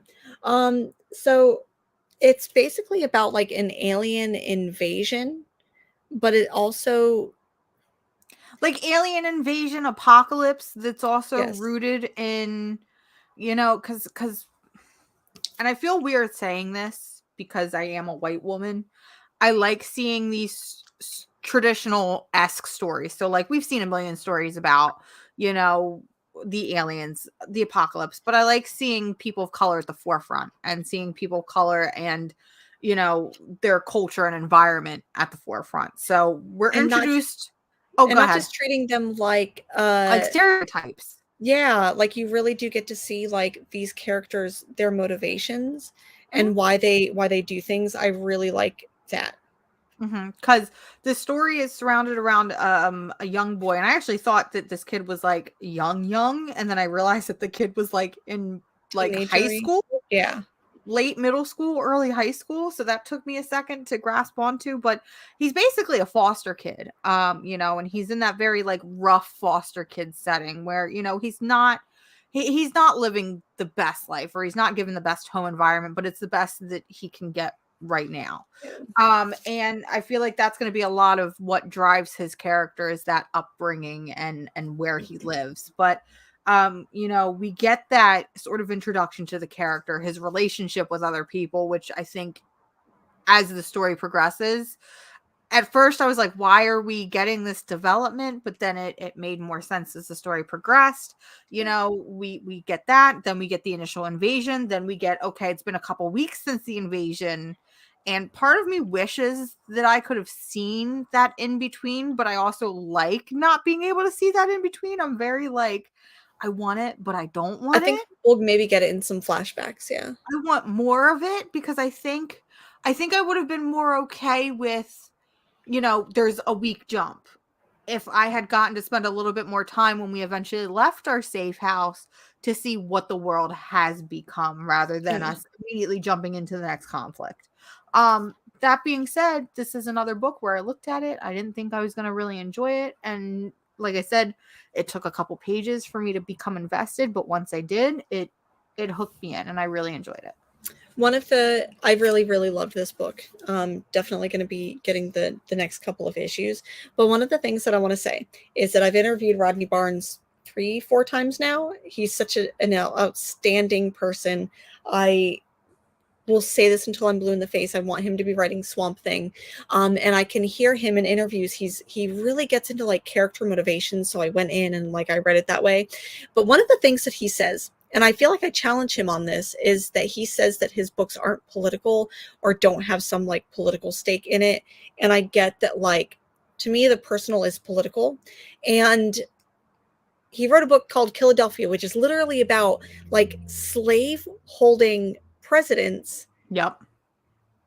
in modern times being vampires And immortal and powerful. immortal and powerful. And like, anyways, he says that these books aren't political, but then like Nita Ha's Nightmare blog, The Fire Next Time, which is named after a James Baldwin book, like, you cannot tell me that these books aren't political. In like this first or second page, we learned that this character, the main character's name is Trayvon, and there's a mention about this like apocalyptic event that's happening, and they're describing the clouds, and they say something like cloudy with a chance of Skittles. And thinking about Trayvon Martin, Yeah. who was murdered because he had a hoodie on and he was holding a pack of Skittles in his pockets.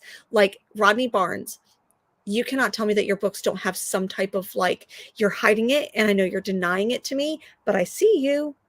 I see you. I see you. I see No, and I liked this because as much as I loved Philadelphia, it felt like Nita Hawk's Nightmare blog was more of the same thing. And I felt like it wasn't challenging enough. Like I wanted to see, Ooh. I mean, I love Philadelphia and I'm going to continue to read that, but I want to see more of what you can do. I want to see you as a creator challenge yourself. And I feel like this is what Rodney Barnes is good because Rodney Barnes, Yeah. I feel like, at least for me personally, thrives with horror, but it's a different brand of horror. And I really like that. And I'm excited to see more of what happens.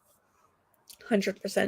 So what did what you else? read? Let me go ahead, and I've got my stack.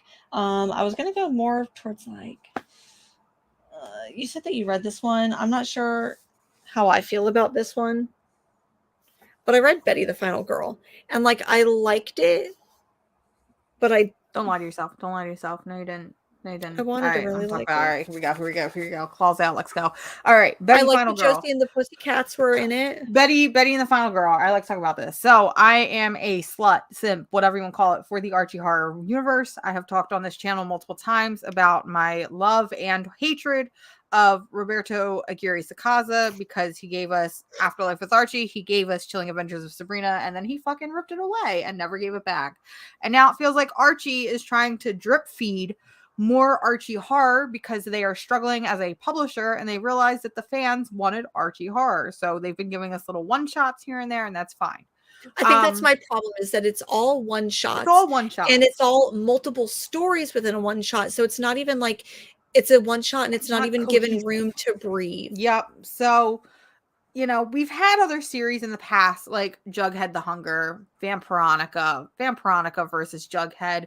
We had Blossom 666, and these were all really good stories. And I think it's because they were either ongoing or miniseries. They got a whole ass arc. They were whole arcs, it was a start, a finish, and that was it.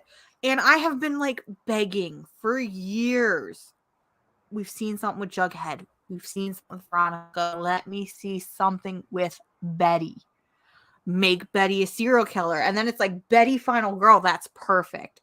Like let's see Betty survive multiple serial killer attempts, and let's like talk about that. Let's talk about how she becomes this like innocent girl, and then maybe as time goes on she becomes this hardened person, and now she's no longer the final girl. Now she's hunting, you know, whoever it is that's hunting her. I'm like, the shit literally writes itself. So when I read this and I realized it was a one shot, I already know I was going to be disappointed. This one shot is so fucking weird. It's because messy. It's messy because it starts off with, okay, Betty and Veronica are staying at Veronica Lodge and they're having a girls' weekend. But oh no, we also have to watch my young cousin. Our chef has left, so we have nothing to eat. Veronica decides, I'm going to go pick up some food. Can you watch my weird fucking cousin until I get back? And it's Betty watching like movies with this weird cousin, but yeah, her and this cousin never interact. And Betty falls asleep and like she has a dream, and the first dream is like she's attacked and she kills the serial killer. And I'm like, yes, that's what I want. But why did it only happen in 3 pages? Well, then we get brought back to Betty. Oh, I woke up. Oh, it felt so real. And then we get dropped into another little anthology series that again is only 2 pages long. And I'm like, it is almost impossible to tell a story in 2 pages, especially when it comes to horror, and do it effectively. But we see it happen. And then it happens a third time. And again, it's a 1 to 2 page story that feels messy. It feels like it should be part of the main story, but it's not. And then we find out at the very end of this book that Betty's just arriving. So then who was that person that we were following the whole time? And it doesn't make any sense, because if that person was a killer per se, why are we invested in them having these realistic dreams of, you know, bad things that are happening? And it was such a fucking mess and such a disappointment. And listen, if Archie does not fucking make me chief creative officer of their horror department, I am going to lose my mind, because this is what put Archie back on the map. Horror comics got put on the map, I think, because of this. I agree. Horror comics got put back on the map. Archie comics got put back on the map. Things like Riverdale and Chilling Adventures of Sabrina and Netflix would not exist if these things didn't exist. And then they sit there and they complain, oh, well, Archie's not doing as many sales as they used to. What can we do to improve? And it's like, you have people like us. I'm literally giving it to you on a fucking plate. How to print money. Here's how you print the money. It definitely, like, and if they want to make more money, they need to come out with consistent titles, and they need to come out with an ongoing series, or like some type of collected.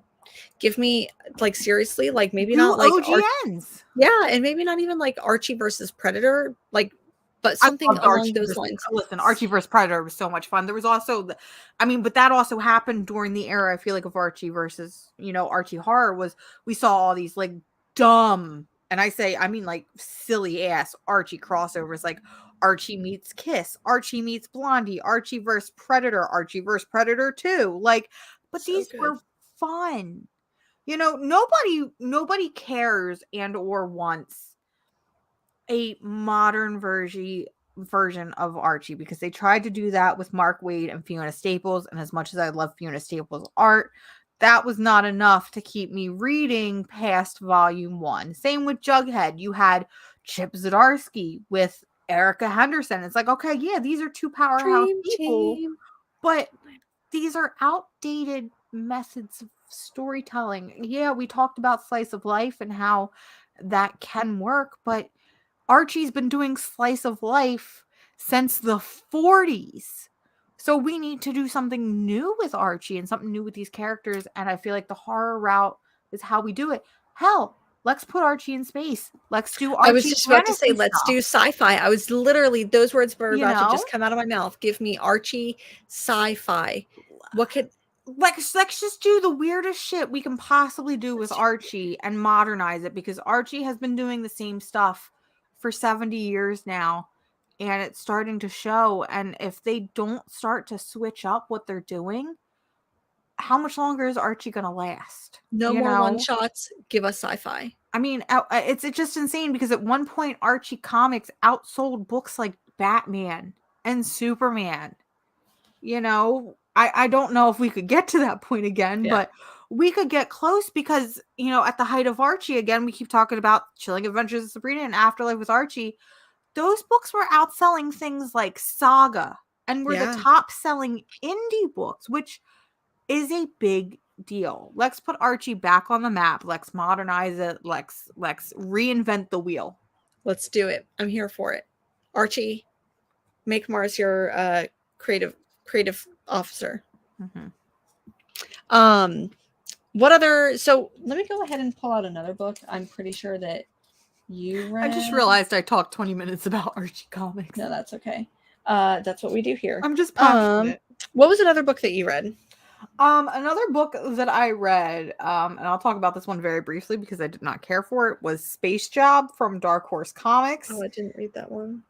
I don't understand what they were trying to do. It almost felt like they were trying to do this like dark sci-fi comedy type thing. Like similar to like maybe like Galaxy Quest, and then there's that other show right now that not Todd McFarlane, whoever makes Family Guy. There's a show that he does that's in It's space. like the Star Trek. It's the Star Trek that's not Star Trek. And that's what this felt like. It felt very Star Trek, but not Star Trek. And they tried to do like dark comedy, maybe with a little bit of heart, like black humor comedy. And it didn't work. The jokes didn't land. The characters all looked alike. So I was getting people confused. Orville. Thank you, Damien. Orville. Thank you. It felt like it wanted to be like a dark Orville, because Orville is very family friendly, despite being made by the Family Guy person. Listen, it kind of is. It does get a little bit. It's on cable TV, okay? It's family friendly. If it's on cable TV, it's family friendly. But this wanted to be darker, and it was not doing it, and it makes me sad because it could have been great, but it didn't work. And I'm sure there are people out there that are probably going to like it, but as somebody who is a huge fan of like black comedy, and that's like my favorite genre, I wish it had landed for me. Okay. Won't go on the poll list. Won't go on the poll list. I want to talk about another book that I know that you read, and I know that we kind of have differing opinions about this one. And that's Local Man by Tim Seeley and Fleece. Tony Fleece? Tony Fleece, who did Stray Dogs. Yeah. I have to say, I really loved the artwork in this. I liked it more than I've been liking other Tim Seeley books, and I think that's because his main protagonist isn't like a teenage girl, a slutty teenage girl. And I'm saying that because not to like try to slut shame, but I feel like he tries to write these like sexually empowered. He tries to write women, like the edgy female character, which worked really well with Hack Slash 20 years ago. Don't love it now, but anyways, Local Man wasn't the worst Tim Seeley thing that I have read, but part of it still didn't land for me, and I think that's because it tried to be too complicated. But I know you have a very differing opinion. Go, tell me. Local Man was my favorite book of the week, or of what I read in my binge this morning. I thought it was going to go to The Harrower, and then I thought it was going to go to another book, but then it ended up going to Local Man, and I'm like, I looked at it, and I looked at the credits, and I realized who was on it, and I was like, damn, Jen's going to be very, very upset with me. I'm very pissed. Local Man, I kind of went into Local Man blind, and I'm kind of glad I did, because this is, so I feel like, and there's another book this week that we'll talk about, I feel like there's a rise of superhero books that aren't superhero books, and I'm a little worried about that, because I'm worried now we're going to oversaturate the market. So what I And I'm mean, going to get superhero, non-superhero fatigue. And what I mean by that are books like Dark Hammer, Minor Black Threats, Hammer. The Joneses, Yeah. you know, all of those superhero books that aren't the big two. So Local Man follows this guy who apparently was a superhero, but has now been kicked out of the superhero league and is now banished to like his small town. And he basically has to go back and live with his He has to go back parents. and live with his parents, and the whole town hates him, but we still don't know why he's been kicked out. And it's just really, the humor in this book lands for me. And like I said before, I really love my books with some like black ass, dark ass humor. And this book does it. So this book opens with this guy sitting on a bench. A guy pulls up in a truck. You know, there's this Like, why are you sitting at this conversation. bus stop? There's this conversation of when's the last time a bus ran. The guy goes, oh, 1998, but I could give you a ride. The guy then realizes he's this ex superhero and is like, you know what? Fuck you, and drives off. So our character decides to hail an Uber, and we see the truck stop. And the guy reaches out and is like, are you this guy? And he's like, yeah. And he's like, I've already canceled your ride. Find another way home. And I'm like, this is fucking funny. I don't know why, but it's funny. And we continue to see that when he goes back home and he has these interactions with his parents. And the whole time I'm like, I just want to know why this guy was kicked out of being a super, like, why does everybody hate this guy? What has he done so bad? Like, did he kill a puppy? Like, did he drop a kid? Like, what can a superhero do that's so bad that everybody hates him? And I do feel like if you like The Boys, you would like this. I do. It's not as graphic as The Boys in terms of, it's not as dirty and vulgar, it's but it kids has bop boys. I wouldn't even say that. I would say it's like teenage boys. I don't know. PG-13 boys. But we continue to like see it as, you know, this guy goes to a bar, he gets into a fight with one of his old nemesis, and then all of a sudden the rest of this like Teen Titans Legion of Superheroes group shows up and is like, you're being fucking subpoenaed because we told you you can't fight, you can't protect, you can't even hold a shield. And the guy's like, so I'm not allowed to fucking live? And it's just, I'm so curious what about this lore, you know? And I really fucking liked this book. I haven't felt this way about a book in a while, and I'm just like, I need the second issue immediately. Okay. It's Tim fun. Seeley, you did it. You did it. Congratulations. I don't want to like spoil anything, but there's a dog in it, and I think the dog is what I also really like, because he goes back home and he sees like his childhood dog, and he's like, God damn, this dog was like 17 years old when I left. How old is this dog now? And so I don't know. It's really cute. You're right. The humor is fun. The humor is fun, and I think it's creative, because I don't know, did you read so there's back matter in this book? Yeah. So there's back matter in this book that kind of introduces the league and like tells us how like each of the members got their superpowers, minus, you know, our main protagonist, because of course we have to keep that going.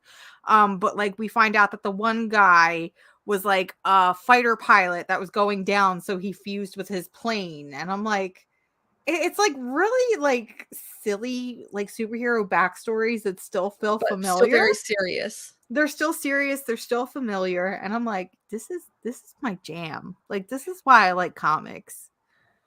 Okay. So we'll hopefully keep on reading that one.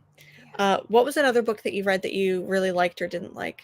Another book I really liked, and I thought this was going to be the book of the week until Local Man came into the picture, but that was Torrent from Image Comics.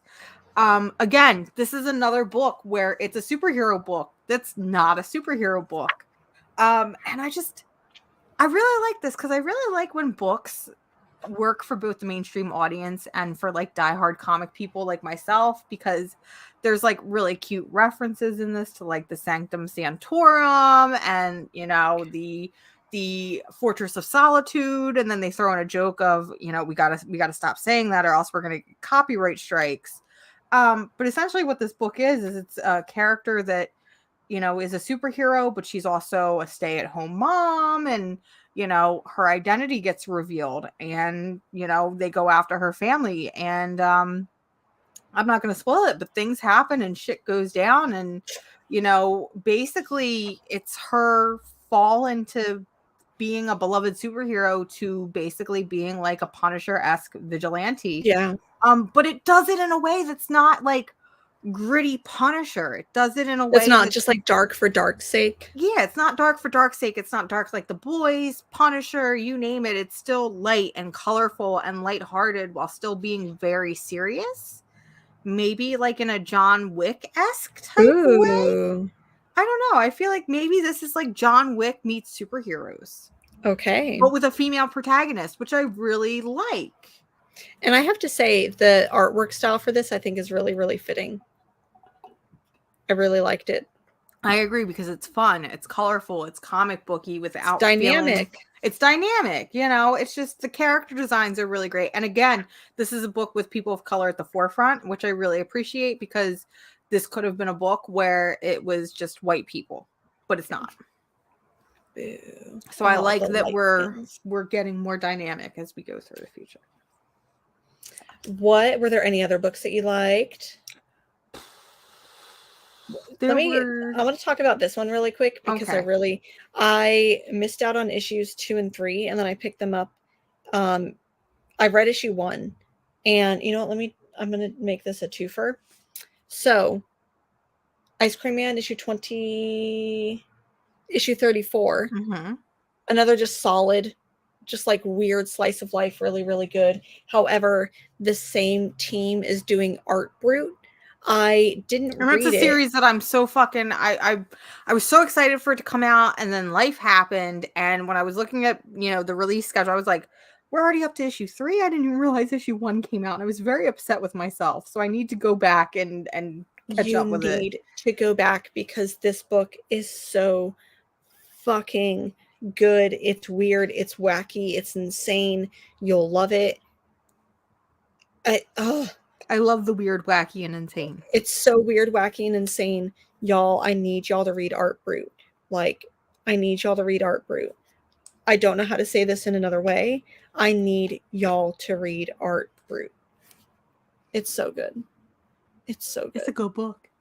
It is. It's like this guy who solves weird art-related crimes. Mm-hmm.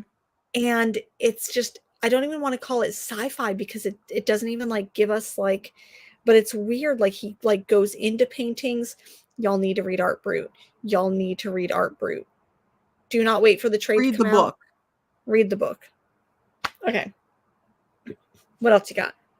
There was a book that came out that I wanted to like, and I didn't. And that was Blue Book from James Tiny Onion. And I believe this one was published by Dark Horse. Yep. I thought Boom, because I feel like Boom has like a chokehold on James Tiny Onion, but it's Dark Horse. I did not like this book.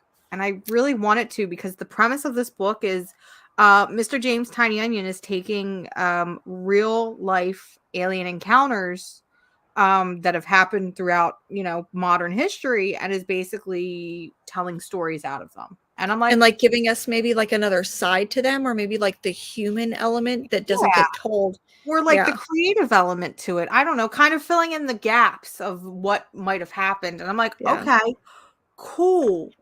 But it's boring and nothing really happened. And I did not love this book. I don't think that the art style fits this book. So this book is purely in like hues of blue and black and white.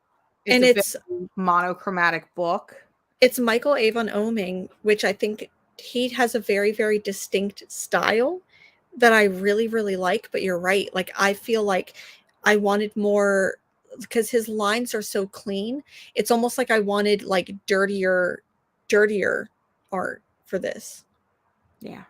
It's not great. And I didn't even realize that this was a Substack book, but it felt like a Substack book.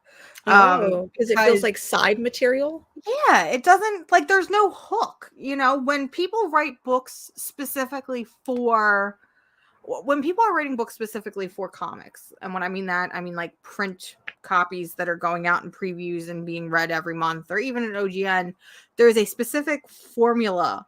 You know, you have a certain amount of page. I mean, with indie comics, you're obviously more flexible. It's not like the big two where you're told, okay, we have to have a splash page on page 2, credits on page 4, Yeah. ads on page 9, 10, 11. You know, you have more freedom, but you're still hitting the same beats because you want to be able to grab your reader in. You want to guarantee that your reader is going to continue to pick up your book month to month. And with Substack, you're not really You can do your subscribing. own. Yeah. Well, Substack, you're not really subscribing to individual stories. You're subscribing to individual creators. So you don't care about the story beats. You don't need to be dragged in month to month because you're supporting that creator specifically. Yes, and it's almost like you're just there to create them, or maybe get like a behind the scenes type thing. Exactly. Where it doesn't, I think like that allows a lot of freedom, because then you're not beholden to advertisers or print sales and print runs and comic shops hand selling your book. But then I do think that you get books like this that just aren't meant for a single issue. And it's crazy to think, because I don't know, it's different because we've had similar situations with, say, let's take a look at like the Comixology originals, like Dark Spaces Wildfire. You know, that was a book that hooked me in, but it was still I'm subscribing to this story, not this creator, because it was Comixology versus Substack. Agreed. I would also say for this, you should go and watch Unsolved Mysteries, because this is literally the first episode of Unsolved Mysteries is this particular case. I know that because I'm a slut for Unsolved Mysteries. It wasn't great. I wanted more from it. And as somebody who, I feel like at this point in time, James Tiny Onion is like declared like the modern king of horror when it comes to comics. This was not, this felt like it was not it. It didn't even feel like James. Agreed. And this is coming from somebody that read The Closet and actually really enjoyed The Closet. And the little that felt, you know, I think that if this book felt more like The Closet, where it's like this could have been an actual like unsolved mystery. Yeah. I wanted more. What other books did you read? I only have 2 more. No, I have 3 more. Okay. So what else did you read? One of the books that I know that we talk about each month when it comes out was Saga. I have 4 more. Haha. Okay, that's what I thought. So Saga came out. This arc, this is the 2nd issue, the 3rd issue in this arc. And I know that I've said my piece about what I think is going to happen, and I think we're being led there. First of all, that cover's gorgeous, and I feel like it's been a while since we've gotten a really, really gorgeous cover of Saga. Saga has had some of the best covers, but they really have not been the greatest since its return. But this, hit the mark. Love it. I'm very upset with this issue. This wasn't a new release this week, right? This was like 2 weeks ago, 3 weeks ago. Is it one of the things that I do have to say about this issue in particular, that I feel like Brian K. Vaughan has done to me before, is he uses the R word. Yeah, I didn't like that, but Jennifer. What? So I didn't think that Saga could hurt me anymore. And then they killed my favorite character. And I'm really, really upset because I did not think that there was anything more that Saga could take from me. Hold up. Do you really think listen, if you don't go into Saga, if you don't, is it really your favorite character? Oh my god. Like, they're all favorite characters. What if they killed like Alana? What if they killed Hazel? I fucking hate Alana. Alana could fucking die, and I'd be like, Right good. now, I don't no, I've never liked Alana. I've always really hated Alana. But like, I'm gonna spoil the fucking character because it's such a minor character that I think I'm the one person on this planet that cares. You really are the only person. So just ahead, spoiler alert for Saga. They fucking killed Ginny, which is the little purple bat from like 4 arcs ago. I have pins and prints of Ginny. Okay, Ginny is a little purple bat. Look at me. You're telling me that the purple bat girl that's a little manic is not my favorite character? I mean, obviously, my favorite character is Lion Cat and the Will and Robot, which they've already killed Prince Robot. But what about Sophie? And the Stalk. Sophie. And what about Gwendolyn? Oh, I don't like Gwendolyn either. Gwendolyn and fucking Alana can ship off to a rock and fucking die together. There's so many other characters that they could have killed that would have broken my heart. That one was not one of them. But hear me out. We haven't seen Ginny in fucking arcs, okay? I thought Ginny was forgotten, and I thought Ginny was fucking safe. So you're like, she's just back on whatever, because she was the teacher in the prison. No, Ginny was like when fucking Marco was in like his disguise era. This was like arc 2, okay? That's right. So that's whenever her son was friends with Hazel. I just thought the one that they were basically like they're gonna cheat. I just thought that fucking Ginny was like just a forgotten side character. Like you're like, this is literally the equivalent of me playing D&D, having a favorite fucking NPC that I meet for 20 seconds and that character dying. You know what this is? I'm gonna put my Star Wars brain in here for a second. You're not gonna understand this. This is the equivalent if in Mandalorian they bring back the frog lady and they kill her. This is the equivalent of that, okay? It's such a minor character that I am so obsessed and attached with that nobody else cares about and shouldn't have any relevance to anything at all. They kill her, and I'm just... What more can Brian K. Vaughan take? What more can he take from me? He can literally kill any other character, and I'd be more sad. I was distraught this morning. I was called you crying, like FaceTimed you crying, because I was upset. I was literally upset. And I just would have been like, suck it up, whatever. No, you would have been like, who? Who? Is that like the frog lady from Star Wars? Is it like the frog lady from Mandalorian, like that character? It's fine. Well, this arc is still it's doing much better than the last one. It is. So I will say that. It's doing much better. I feel like the stakes are a lot higher. There's a lot more intrigue. But yeah, I'm sad. Big sad. One of the other books that I read, I don't know if you read it. I'm surprised I didn't talk about this earlier when we were talking about the other like high school one. But Banshees from Scout Comics. No, I did not get that. Okay. It was really good. It's done by let me think, Dave Dwange and Jessica Balboni. Kind of like that same high school. There's a little bit of a lore behind it. Anyways, I really liked it. It was really good. Horror. Scout Comics. Banshees. Pretty good. I'll just talk about that very briefly. I know another book that I officially have 3 more books. Okay, I know one of them that you read. And I know I'm going to kick myself in the ass for like doing this. But God Fell, published by Vault Comics. I was kind of excited for this because it's Christopher Sabella doing some sci-fi. And I'm like, okay, this seems really good. Sci-fi fantasy. Sorry. Sci-fi fantasy. And I was like, okay, cool. I think that I can dig this. But it didn't feel like a Sabella book to me. And I just want to kind of go on record. So as the Sabella stan, because I've loved everything that he's done from Heartthrob to Crowded. I love the books that he does. Christopher Sabella himself has come out multiple times and said, I won't write fantasy. I can't write fantasy. So the fact that Volt kind of like tugged on him and was like, write this fantasy book for us. I'm giving him a little bit more credit because I know it's not his strong suit, and we can definitely see that here. That being said, I really like this main character. This main character is like my jam, where it's like this hardened, like this is my D&D character, okay? It's like this Yeah.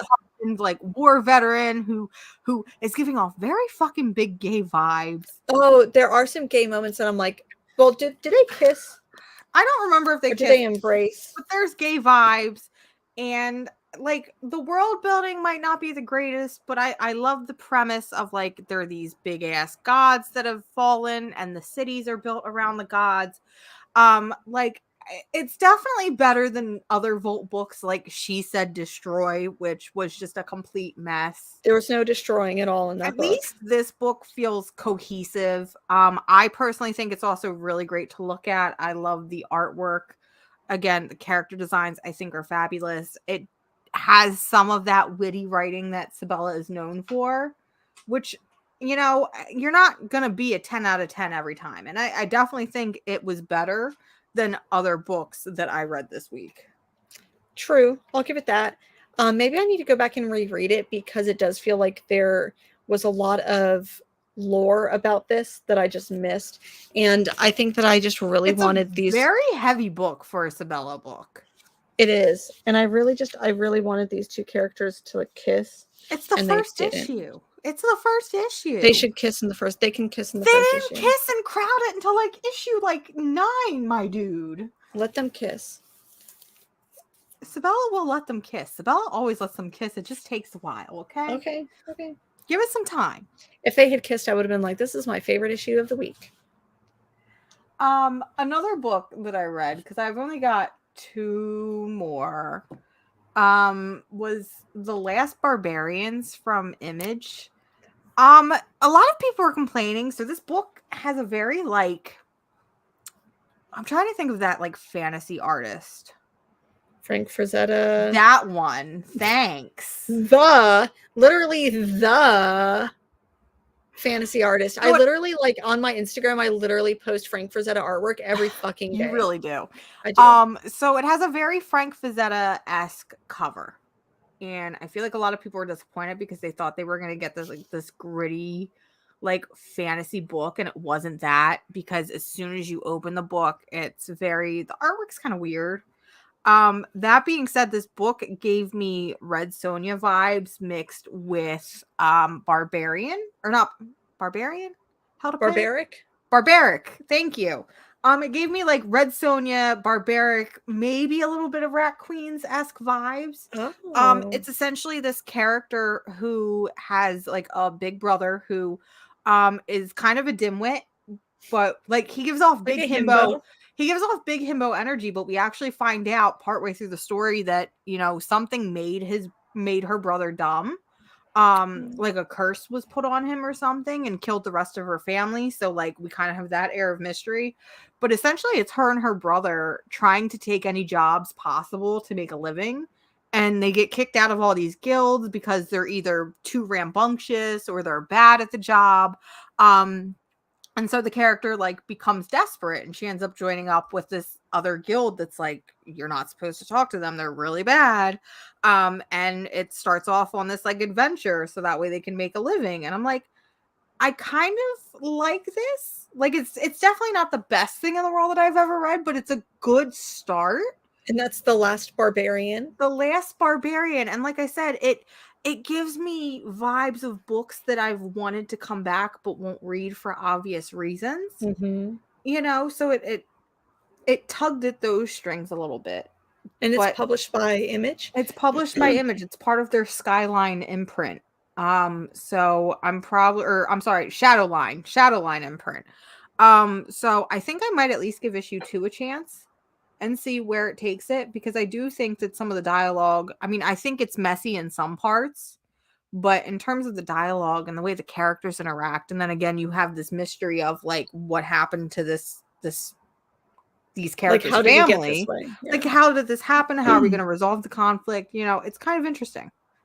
I'm sad I missed that one. I don't know how I did that. I don't know how you did it either. Well, I've got a couple other books, but I've got really quickly. I love Silver Sprocket, and I will literally pick up anything that they do. Silver Sprocket is so good. Vulva Viking, which is a fun girl book. Love So that. good. So good. It's just absolutely adorable. Fun girl ends up going on a date. She ends up going on a date with a model. It seems like they are a non-binary character, maybe. But anyways, she sits on his face, on their face. Sorry. Nice. She sits on their face and crushes it, and now they can't be a model anymore. Oh, nice. Nice, So, anyways, nice. that was kind of adorable. Love that. Love that.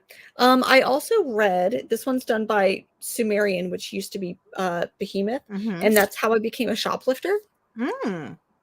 It's like an anthology, and this gives me, like, you know how we talk a lot about that like early or that like 90s nostalgia? Yes. This is like little slices of life in 90s nostalgia, especially if you were a weird kid like me before the internet. This one was really, really good. Like, it talks about like one character and like their family is juggalos. Love that. Anyways, it's really good. It's very, very funny. So I'd highly recommend this one. It was cute. I've only got one more book. I only have one more book. I think they're different books. No, it's the same one. What is it? Unless you have a second book. What is it? No, that's not my last book. Okay, what's your last book? Well, I'm about I thought to you read this one. It was on the list, but I forgot to read it. But I'm sure it's probably the same shtick of this book is fucking nuts, insane. I love it. It's great. Please read it. What book was that for you? Oh no, I'm saying that's probably what Lovesick is. Oh my god, it really was. It's like, look, I can talk about the book and I didn't even read it. It's so good, and I love the character. We get more of her backstory and like maybe why she is traumatized, where she's been to get to the point that she's at now. And we see her in these like really almost vulnerable moments where she's learning a lot about herself and this weird kink fetish red room community. And this book is a lot. This particular issue isn't sexy, but like, goddamn, I just want Domino to be like waifu. I love her so much. I'm a simp. I'm a simp. I would literally let her murder me. But also, if anyone wants me to murder them the way Domino murders people, let me know. What was your last book? So my last book, I'm going to get violent. I'm going to get very violent. So you haven't been reading this book. And so I feel like you're just going to sit in the audience and like let me rant. And that makes me sad because I wish you could bounce me off and whatever. It is Specs. Oh, yeah. David Booher. Sorry. Boom Studios, which I'm so shocked because you love David Booher. I really do. He's not being a weirdo. And in this book, unfortunately, he was a fucking weirdo. So we're going to talk about that. So Specs, I read this book because the first issue I had some issues with. There was a lot of use of the F word in the first issue that I was not okay with. And that was a week that I did a show with Josue, and Josue was like, well, we have to give them some credit because that is the time period, you know, and they use that language. But I'm like, yeah, but using the language over and over and over again, I kind of get the point after the first time. I don't need it 20 more times. So that was already strike one. But then I read issue 2 and 3 and I was like, oh, I kind of like this premise because it's the idea that there are these glasses that, you know, you get them through like one of those write-off orders in the mail and they just arrive and you put them on and you can basically wish whatever you want and it happens. But it's like that, you know, be very specific because if you're not, then shit will happen and a murder happens and then there's a price to pay. There's a price to pay. And in the last issue, you know, we were confronted with like previous owners of the Specs and it kind of like put into perspective that, you know, these are probably going to kill you. And there was some weight in that. And it feels like we forgot all about that in this fourth and final issue. So basically the premise of like this book, it's like these two childhood friends and one of them is gay and has feelings for the other character, but that character doesn't necessarily have those feelings, or maybe they don't know. And, you know, it's that dynamic. Will they, won't they? Or will they, won't they? But then the friend gets accused of the murder and then, you know, the trial is absolved and the friend moves away. And on a last act of love, you know, our main protagonist confesses his love. Our other character says, I like you, but I don't feel the same way, which is fine. I get that. Not everybody's going to be gay, but when you're a queer kid, yeah, I feel like it every gets, queer person I know has gone through that 1,000 times, and I hate it. but I it hate gets that worse. So the book ends with, but there's more. The book ends with our main protagonist talking about how, the friend moved out, the house kind of sat abandoned. We kind of get this thing where the main protagonist throws these glasses into a river, like Jumanji-esque, and we're left on this like open-ended climax of somebody else finding them way in the future, and it literally feels like Jumanji. And I'm like, okay, cool, but where is the consequence from the third issue and these previous people that died because of the glasses? But all you had to do was throw them into a lake. Like, we've literally seen in this issue that they can't be destroyed. If you ship them off somewhere, they'll just come back to you. Like, you're telling me throwing them in a lake will solve all your problems? But to add further insult to injury, we get a 20-year in the future epilogue where we find out that the main character is speaking at the funeral of the character he confessed his love to.